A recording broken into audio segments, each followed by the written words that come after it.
दिन ढल के शाम होने को आई। किसान अपने अपने घर को जा रहे थे। जंगल के रास्ते अमन और राधा आ रहे थे। तभी अमन बोला, अरे भगवान, जल्दी जल्दी चलो, नहीं तो रात हो जाएगी और जंगल में कई सारी चुड़ैलें रहती हैं। आप मुझे डरा क्यों रहे हैं? चुड़ैल नहीं होती हैं। हम लोग कल भी तो इसी रास्ते से होकर गए थे ना। हाँ भगवान, लेकिन कल रात नहीं हुई थी।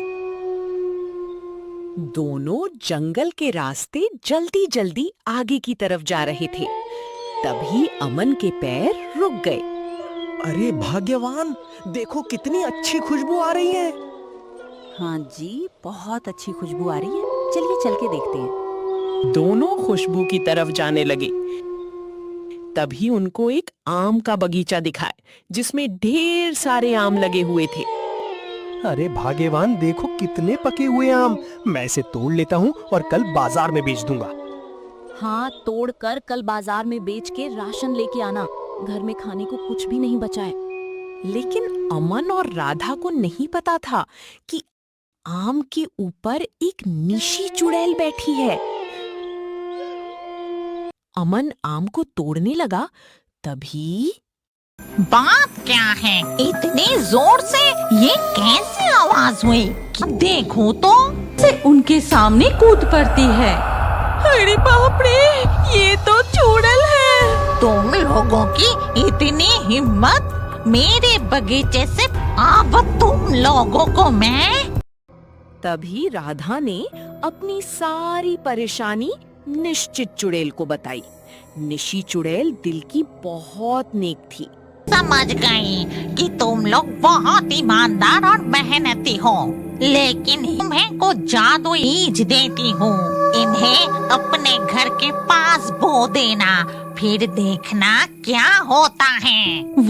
राधा और अमन दोनों आम का बीज लेकर अपने घर की तरफ जाने लगे। भगवान, चुड़ैल तो बस एक आम का बीज दी है, इसे हम लोग घर का राशन कैसे? राधा और अमन दोनों अपने घर के पास आम के बीज को बो देते हैं और उसे रात बिना कुछ खाए सो जाते हैं।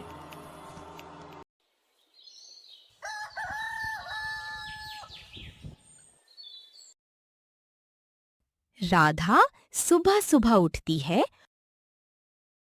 और बाहर जाके देखती है और हैरान हो जाती है। सुबह राधा देखी है, कल आम का बीज बोए थे, वो बड़ा हो गया था। उठो और बाहर चलो। देखो, जो कल हम लोग पेड़ लगाए थे वो बड़ा हो गया है। दोनों आम के पेड़ को देखकर बहुत खुश हो गए। अमन आम को तोड़कर बाजार में लेकर जाने लगा। ले लो ले लो, कितने पके और बड़े बड़े आम, अभी तक नहीं खाया होगा। ले लो ले लो। सभी लोग अमन के दुकान पर जाके आम को देखने लगे और देखते देखते आम के सारा आम बिक गया। अमन किराने की दुकान से राशन लेकर अपने घर की तरफ जाने लगा। तभी अमन का पड़ोसी टिल्लू, इसके घर में खाने के लिए एक दाना भी नहीं था और ये एक बोरा राशन लेके जा रहा है। चल के देखता हूँ। टिल्लू अमन के घर के पास गया और देखा कि आम का पेड़। टिल्लू सोचने लगा कि कल तो यहाँ पर कोई पेड़ नहीं था। टिल्लू अपने घर जाता है और अपने भाई से बोलता है, कल्लू भाई, अमन के घर के पास एक जादुई आम का पेड़ है और उस पे ढेर सारे आम लगे हुए हैं। तो चलो भाई, हम लोग उस आम के पेड़ को कट कर लाते हैं और हम लोग ढेर सारा आम बेचकर राशन लाएंगे। कल्लू और टिल्लू दोनों रात में अमन के आम के पेड़ के पास जाते हैं और अमन का पेड़ काटने लगते हैं। सुबह सुबह राधा और अमन घर के बाहर जाते हैं और देखते हैं। तभी देखते हैं आम का पेड़ कोई काट कर लेके चला गया है। अरे भाग्यवान, अब हम लोग क्या करेंगे? कोई हमारा आम का पेड़ काट कर लेके चला गया है। चलिए हम लोग अब फिर से चुड़ैल के पास चलते हैं और एक बीज मांगते हैं। निशी चुड़ैल के आम के बगीचे में जाते हैं और अमन, ये चुड़ैल हमारी मदद करो।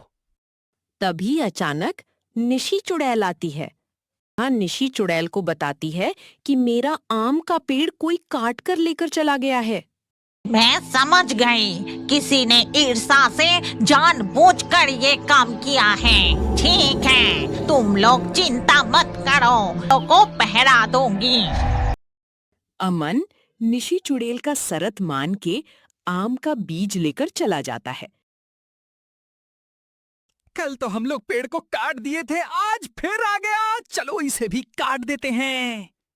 टिल्लू और कल्लू दोनों पेड़ को काटने लगते हैं, लेकिन उनको ये नहीं पता था उसी आम के पेड़ पर निशी चुड़ैल बैठी है। कल्लू भाई, ये तो चू चू चुड़ैल है।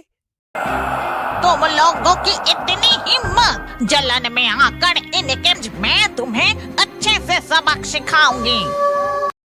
कल्लू और टिल्लू दोनों डर के भगाए।